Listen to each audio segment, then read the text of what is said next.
मैं मौजूद हूँ भाजपा कार्यालय के अंदर। नया भाजपा कार्यालय के साथ में बुरहानपुर भाजपा को नया मनोज भी मिल गया है। इससे पहले भी मनोज लदवे थे और इससे बाद में अब जो मिला है भाजपा को वह मनोज माने करके मिला है। और आज यहाँ पर हम आपको बता दें, अब भाजपा कार्यालय आप देख रहे हैं तस्वीरों के अंदर, पहले यहाँ पे पूजा की गई, भाजपा को नया मनोज मिल गया है, मनोज माने, इससे पहले मनोज लदवे थे।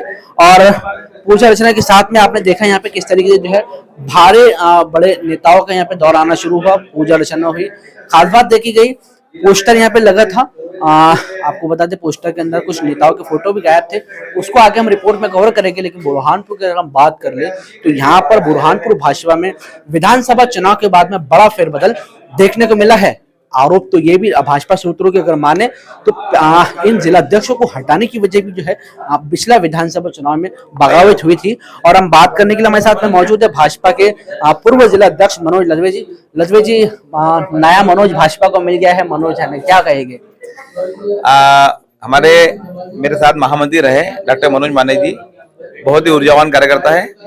बचपन से हम लोग साथी रहे हैं। हम लोग स्कूल टाइम से अखिल भारतीय विद्यार्थी परिषद के साथ में काम कर रहे हैं।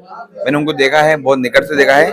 उनको बहुत अच्छा अनुभव है संगठनात्मक काम करने का, और मुझे लगता है कि उनका ये कार्यकाल ये भी स्वर्णिम अक्षर में लिखा जाएगा। मेरी शुभकामनाएं उनके साथ में है। भाजपा जिलाध्यक्ष पूर्व जिलाध्यक्ष मानोज जी, हमने बात की है और उनकी शुभकामनाएं उस मनोज के साथ में, मनोज माने जी के साथ में जो नए जिलाध्यक्ष भाजपा से बने हैं। तमाम एक नई जिम्मेदारी आज मिली आपको भाजपा जिलाध्यक्ष की, क्या कहेंगे?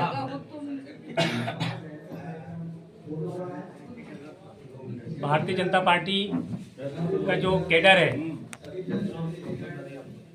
और बूथ स्तर तक की जो संरचना है, उस संरचना को मजबूत करके भारतीय जनता पार्टी को ताकतवर बनाना है और पूरे बुरहानपुर जिले में प्रत्येक बूथ पर भारतीय जनता पार्टी के पन्ना प्रभारी के और वहाँ पर प्रत्येक बूथ मजबूत बने और भारतीय जनता पार्टी किसी भी चुनाव में इस बूथ संरचना के आधार पर किसी भी चुनाव में भारतीय जनता पार्टी हर चुनाव में जीत लेकर चले, जीते, ये मेरा लक्ष्य है और मैं इसी के तहत काम करूँगा। भैया,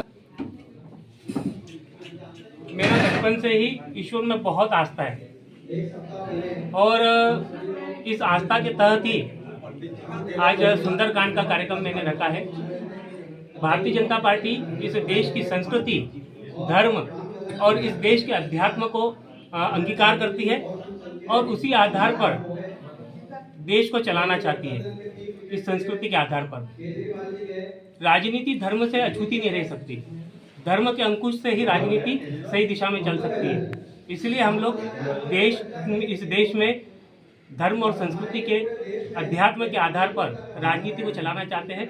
इसी उद्देश्य के तहत हमने आज सुंदरकांड का बहुत सी चुनौतियां भी होगी अब आपके सामने, उसको कैसे निपटेंगे? देखिए, राजनीतिक दल के सामने चुनौतियां पहले भी रही है, आज भी है और भाजपा में रहेंगी। लेकिन हम उस चुनौतियों को सामूहिक रूप से बड़ों का मार्गदर्शन लेकर और कार्यकर्ताओं को साथ लेकर हर चुनौती का सामना करके आगे बढ़े हैं और आगे भी बढ़ेंगे। जिस प्रकार से विधानसभा चुनाव के समय गुटबाजी चरम पर थी, तो अब एकजुटता के लिए क्या प्रयास किए जाएंगे? हमारा उद्देश्य रहेगा कि प्रत्येक कार्यकर्ता अपनी भारतीय जनता पार्टी की विचारधारा पर चले और इसके लिए हम समय पर प्रशिक्षण रखते हैं। मैं इस प्रशिक्षण को ज़्यादा से ज़्यादा करने का प्रयास करूंगा। मंडल स्तर पर और शक्ति केंद्र स्तर पर प्रशिक्षण कराऊंगा ताकि कार्यकर्ता वैचारिक दृष्टि से भाजपा से जुड़े।